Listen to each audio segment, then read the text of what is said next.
All right, let's jump right in. Today, we're diving into the life of Chhatrapati Sambhaji Maharaj. And his story, well, it's a whirlwind. We're talking about a warrior, a scholar, and a king all rolled into one, whose life was this incredible mix of courage, genius, and ultimately sacrifice. So you have to wonder, right? After a legend like Chhatrapati Shivaji Maharaj, who could possibly fill those shoes? The answer was his son, Sambhaji. And this is the story of a man who wasn't just a successor. He was a volcano of courage, erupting right in the face of one of the most powerful emperors on the planet, Aurangzeb. His story, well, it kicks off with a childhood that was anything but ordinary. He wasn't just handed a silver spoon. Nope. He was thrown into the fire right from the get-go, losing his mother and coming face to face with an emperor's cunning, all before he was even 10. So take a look at this. Born in 1657, he loses his mom early on and is raised by his incredible grandmother, Jijabai. But here's the kicker. 1666, he's only 9 years old, and he finds himself in Agra, a virtual prisoner of Aurangzeb. That legendary escape with his father? For a kid that age, that wasn't just an adventure. It was a crash course in strategy, patience, and pure nerve under unimaginable pressure. Now this is what I find absolutely fascinating about him. On one side, he's the Singh Shavak, the lion cub, a total beast on the battlefield. But then you flip the coin, and he's the Chatur Pandit, a brilliant scholar. The guy was fluent in multiple languages and even wrote Budbhushan, a seriously deep book on how to run a state.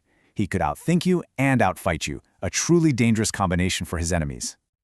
Okay, so let's shift gears a bit. After his father's passing in 1680, it wasn't some smooth, easy handover of power. Not at all. The crown he inherited, it was heavy. You could definitely say it was a crown of thorns. I mean, his path to becoming the next Chhatrapati was an absolute minefield.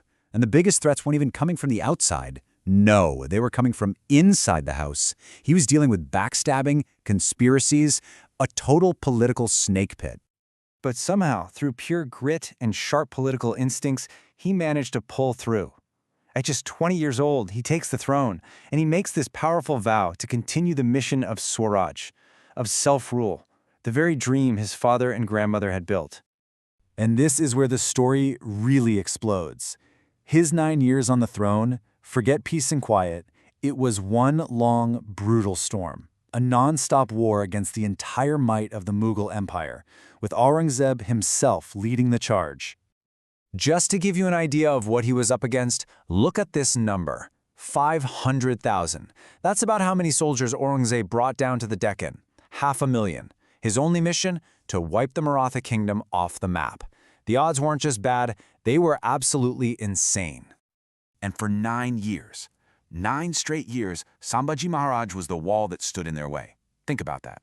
9 years where every single day was a battle for survival. He wasn't just fighting for land, he was fighting for the very idea of freedom. So what was the result of all this? Get this, in over 120 battles, he was never, ever defeated. Not a single loss on the battlefield. That's an unbelievable record that puts him in the Hall of Fame of military geniuses, for sure.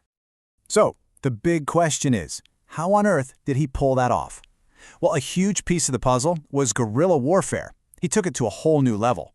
His forces were fast, and they knew the land like the back of their hand. They'd hit the huge, clunky Mughal army hard, and then just disappear into the hills. It was a brilliant way to wear down a giant, piece by piece. But every great story has its twist, and this one turns tragic. He wasn't defeated in battle. He was brought down by something much uglier, betrayal. And what followed was a final act of defiance that people would talk about for centuries. So picture this. It's February 1689. In a place called Sangameshwar, Sambhaji is in a meeting planning his next move. And bam, a surprise attack. He's captured. And here's the heartbreaking part. The Mughals found him because someone on his own side sold him out. So they drag him in chains before Aurangzeb, who lays out the terms. It's an ultimatum, pure and simple. 1. Give up your faith. 2. Surrender all your forts. 3. Hand over all your treasure. Basically, he was told to throw away everything. His faith, his kingdom, his entire legacy.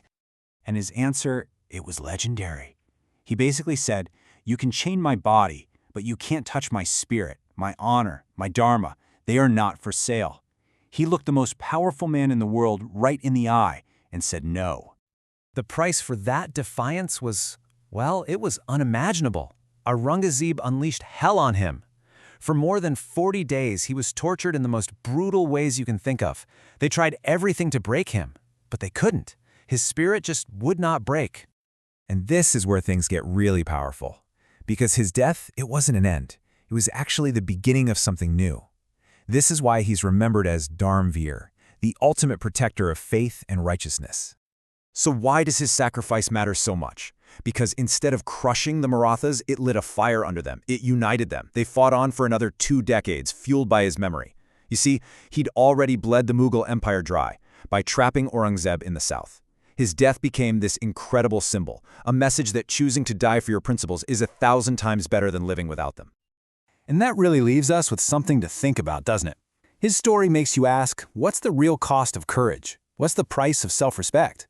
His life shows us that sometimes the price is everything. But the legacy you leave behind, well, that can last forever.